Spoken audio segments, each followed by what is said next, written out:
Bonsoir à tous, bonjour à tous.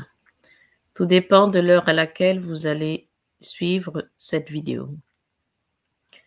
Aujourd'hui, je vais faire une analyse consciente de la situation au niveau du pouvoir politique ivoirien.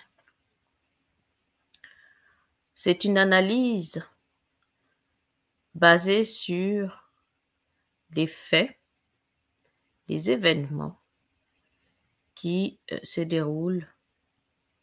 sont déroulés et qui se déroulent actuellement. Alors, le thème ici, c'est Thiam. Monsieur Thiam, qui est un grand homme politique et aussi un grand homme qui a dirigé la Banque suisse. Il est aussi un grand homme politique du PDCI-RDA, qui est le parti du premier président de la Côte d'Ivoire, feu Monsieur Félix Houphouët-Boigny.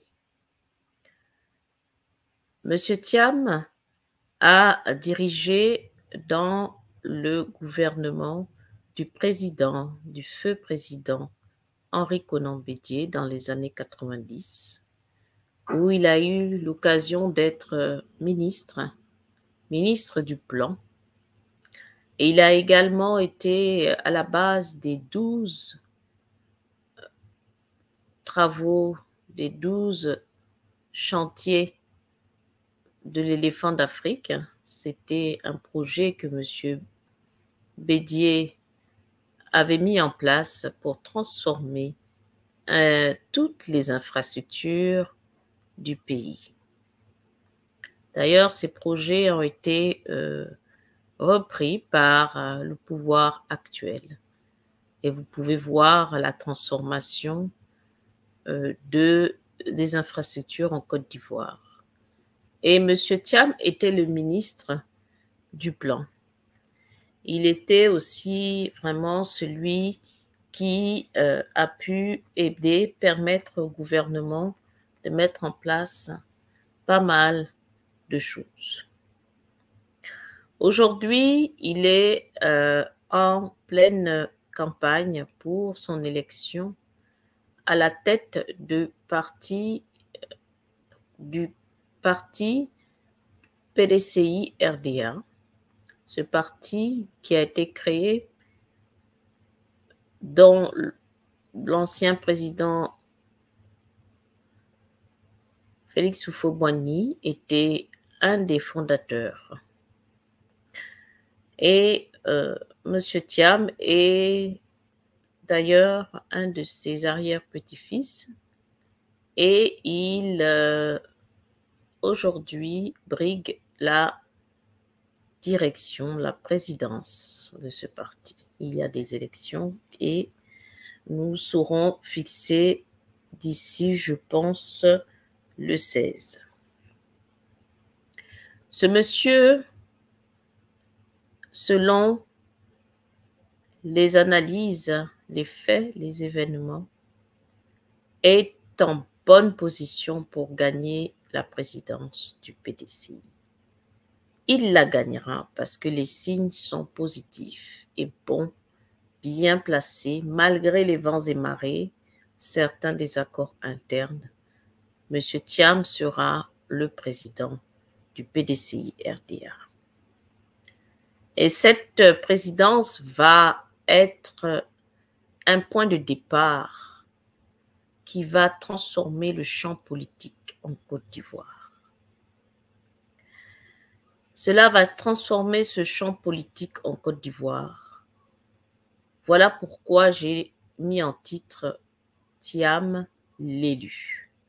L'élu, dans le sens où c'est l'élu de la géopolitique. C'est l'élu du champ politique en Côte d'Ivoire. Il est la pièce maîtresse.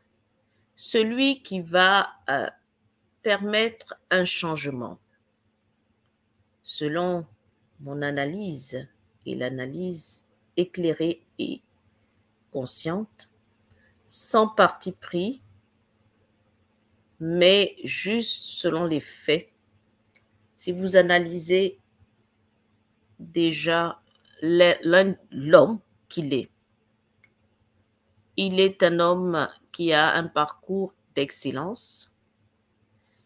Il a un réseau d'excellence, un réseau puissant derrière lui. L'Occident qui est en soutien parce qu'il est quelqu'un qui a marqué l'Occident, qui a vraiment fait des choses au niveau de l'Occident. Il est reconnu par cet Occident et il est aussi respecté en Afrique. Il a tout pour réussir et pour être aussi un chef d'État. En 2024, il y a cette année charnière. Tout est rebattu. Les cartes seront rebattues. Et Thiam aura un rôle à jouer. Il va jouer ce rôle. Et selon les faits et les événements qui se présentent, il sera la pièce maîtresse de ce jeu politique. D'ailleurs, sa présence même sur le sol ivoirien fait trembler plus d'un. Beaucoup sont sortis avec des déclarations visées, des déclarations qui exprimaient un mécontentement et une opposition. Mais tout ceci, c'est la conséquence d'une grande étoile. Quand vous avez une grande étoile, eh bien, il y a beaucoup de résistance autour. Il y a des gens qui vont essayer de vous barrer la route. Monsieur Thiam est l'élu. Observez, regardez ce qui va suivre. La Côte d'Ivoire, à partir de 2024, ne sera plus la même dans son architecture politique.